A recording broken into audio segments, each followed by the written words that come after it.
દિવાળી પહેલા સંઘના વડા મોહન ભાગવત આવશે ગુજરાતના પ્રવાસે। આગામી સપ્તાહે મોહન ભાગવત 3 દિવસની ગુજરાતની મુલાકાતે આવવાના છે। તારીખ 14, 15 અને 16 ઓક્ટોબરે અમદાવાદ અને ગાંધીનગરમાં વિવિધ કાર્યક્રમમાં હાજરી આપશે। અમદાવાદમાં સંઘના મુખ્યાલય હેડગેવાર ભવનમાં સંઘના કાર્યકરો સાથે પણ મુલાકાત કરશે। નવનિયુક્ત ભાજપ પ્રદેશ પ્રમુખ જગદીશ વિશ્વકર્મા પણ ભાગવતની સાથે કરી શકે છે મુલાકાત। ભાગવત ગાંધીનગરમાં જાહેર કાર્યક્રમમાં હાજરી આપશે।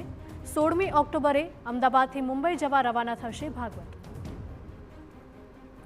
સંવાદદાતા રોનક જોડાયા છે ફોનલાઈન પર વધુ અપડેટ સાથે। રોનક, દિવાળી પહેલા જ સંઘના વડા મોહન ભાગવત ગુજરાતના પ્રવાસે આવશે, શું વધારે અપડેટ? જી બિલકુલ થી ગુજરાત રાજ્યમાં ખાસ કરીને ભારતીય જનતા પાર્ટીમાં એક તરફ જે નવી શરૂઆતો છે તે થઈ ચૂકી છે અને આ તમામ બાબતોની સાથે સાથે રાષ્ટ્રીય સ્વયંસેવક સંઘના વડા મોહન ભાગવત ગુજરાત પ્રવાસે આવી રહ્યા છે। ખાસ કરીને દિવાળી પહેલાનો તેમનો ગુજરાત પ્રવાસ છે તે ખૂબ અગત્યનો માનવામાં આવી રહ્યો છે। 14 ઓક્ટોબરથી 16 ઓક્ટોબર સુધી તેઓ ગુજરાત મુલાકાતે રહેવાના છે, જેમાં અમદાવાદ અને ગાંધીનગરમાં વિવિધ કાર્યક્રમમાં તેઓ હાજરી આપવાના છે। મહત્વની વાત એ પણ છે તેમના પ્રવાસની કે તેઓ રાષ્ટ્રીય સ્વયંસેવક સંઘનું જે ગુજરાત કાર્યાલય છે હેડગેવાર ભવન અમદાવાદ ખાતેનું, ત્યાં આગળ કાર્યકર્તાઓ સાથે અને સંઘના કાર્યકરો સાથે જે મુલાકાત છે તે પણ કરવાના છે।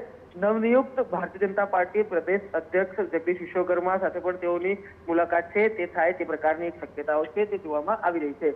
રાજ્યના પાટનગર ગાંધીનગરમાં એક કાર્યક્રમ છે તેમાં પણ તેઓ હાજરી આપવાના છે। આ સિવાય જે આગામી સમયમાં ચૂંટણી લગતી ચર્ચાઓ છે તે સિવાય સંઘને લગતી બાબતોની ચર્ચા છે તે પણ તેમના પ્રવાસ દરમિયાન થઈ શકે તેવી શક્યતાઓ છે તે હાલ જોવાઈ રહી છે। પરંતુ અગત્યની વાત એ છે કે એક તરફ જે નવી જે નિયુક્તિઓનો દોર ચાલી રહ્યો છે અને આ તમામ દોરની વચ્ચે દિવાળી પહેલા આરએસએસના વડા છે તે ગુજરાત પ્રવાસે આવી રહ્યા છે।